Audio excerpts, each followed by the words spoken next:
Let me tell you a story. Picture a cold, rainy night in a small village in Vietnam. A young man named Tran is sitting with his grandmother, who's very sick. As the wind is just howling outside, she decides it's finally time to tell him a story she's held back for years. A story that isn't about family glory, but about a terrifying family curse. It's a tale of wealth, murder, and cosmic justice that all starts with one single chilling warning. This is what his grandmother told him. This one line is the key to everything.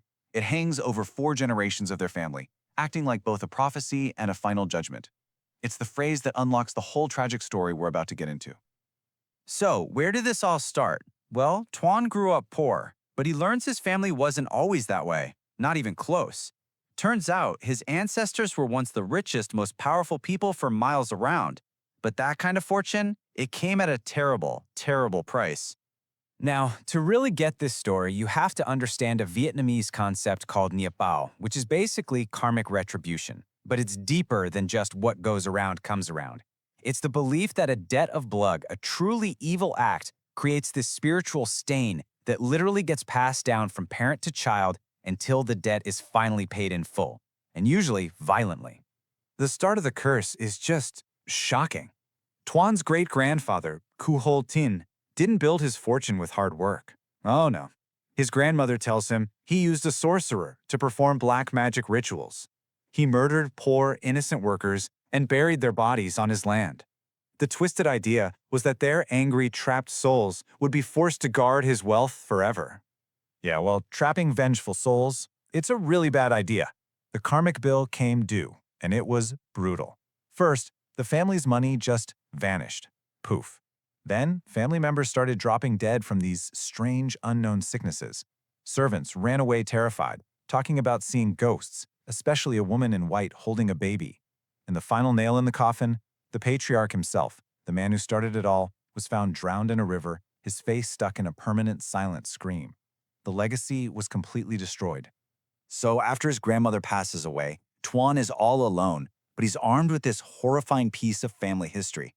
He's determined, He's going to be a good man, break the cycle.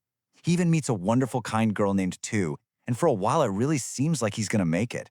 But the ghosts of the past, they have very long shadows. On the surface, life for Tuan and Tu looks pretty good. It's humble, sure, but they're happy. He works hard, builds a life from nothing, and earns everyone's respect. But underneath all that, the stories of his family's old glory, their golden age, they're like a poison in his mind. Contentment slowly turns into resentment, and resentment starts turning into this burning, ruthless greed. He doesn't just turn evil overnight. It's a step-by-step fall from grace. First, he starts doing predatory lending, squeezing the poor for every last penny, exactly like his cursed ancestor. That's choice number 1. Then, after he almost drowns, he meets a sorcerer who tells him his wife's good spirit is holding back his fortune. He's given a dark talisman, and boom, his wealth explodes. But it's not enough. The sorcerer tells him that Tu, his moral, gentle wife, is the final obstacle. And in the last, most monstrous step, he takes her to a forest, watches a venomous snakebiter, and does nothing. He chooses money over the person he loves. And this is the poison the sorcerer whispered in his ear. This is the justification he needed to do the unthinkable. He convinced himself that Thu, the woman who loved him and built a life with him when he had nothing, wasn't his partner. No, she was just a stone holding him back from his true destiny. With Thu out of the picture, Tuan is free. He moves fast, arranging a marriage to Theme, the beautiful, super-rich daughter of the most powerful man in the province. This is it. This is the moment he thinks he's restored his family's name. But nghiệp báo, karma, it has other plans for his wedding night. So there he is, on his wedding night, surrounded by unimaginable wealth. He feels on top of the world. He's got the money, the status, the beautiful new wife. He didn't just escape the curse, he thinks he conquered it. But has he really? The mood is perfect. His bride, Theme, is there, waiting for him. He leans in for that triumphant wedding kiss, the moment that's supposed to seal his victory forever. And in that 1 second, his entire world shatters. Just as his lips are about to touch hers, Theme's beautiful face just melts. It's gone.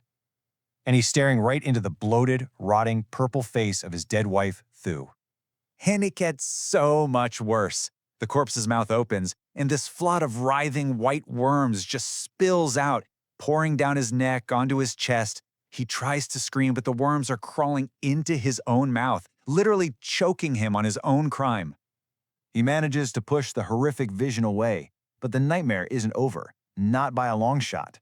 One of Theme's arms just falls off, and the severed hand starts crawling across the bed like some kind of spider, and its fingers clamp right around his throat, squeezing the life out of him. Don finally snaps out of it, thinking it must be a nightmare. But here's the thing. The horror wasn't just for him. At that exact same moment, his new bride, Tiem, is running away from her own terrifying visions, and she gets bitten by the exact same kind of venomous snake that killed Tu. The karmic debt is precise, it is swift, and it's not just for the guilty, but for anyone who benefits from the crime. And as Tran is trying to piece together what's real, a voice echoes in his head, a gurgling, disembodied whisper from his murdered wife, Tu. And the demand is simple and chilling. It confirms this isn't madness, this is judgment. And right there, with that whisper, the family curse, which had been quiet for a whole generation, comes roaring back to life. It's here to collect its final payment. Tuan's perfect new empire is about to be completely and utterly annihilated. His downfall isn't slow, it is lightning fast. On that very first night, his bride is dead.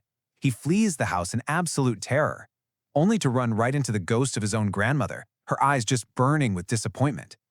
By the next morning, his mind is completely shattered, and within a week, his new wife's powerful family has seized every single thing he owned. So in the end, after all the betrayal, the black magic, the murder, what did he have left? A big fat zero. Nothing. The fortune he killed to get, the legacy he ruined his soul to reclaim, it all vanished in the blink of an eye. Thawne doesn't die. No, his fate is much, much worse.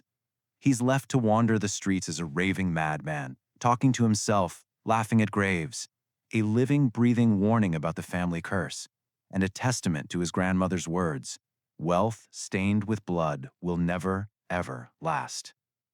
So this whole story leaves us with this really haunting question. I mean, sure, Tran inherited a curse, but he also chose to walk down the exact same dark path as his ancestor. It really makes you wonder, what is it that seals our fate? Is it the ghosts of the past that we can't escape? Or is it the demons inside of us that we choose to feed every single day?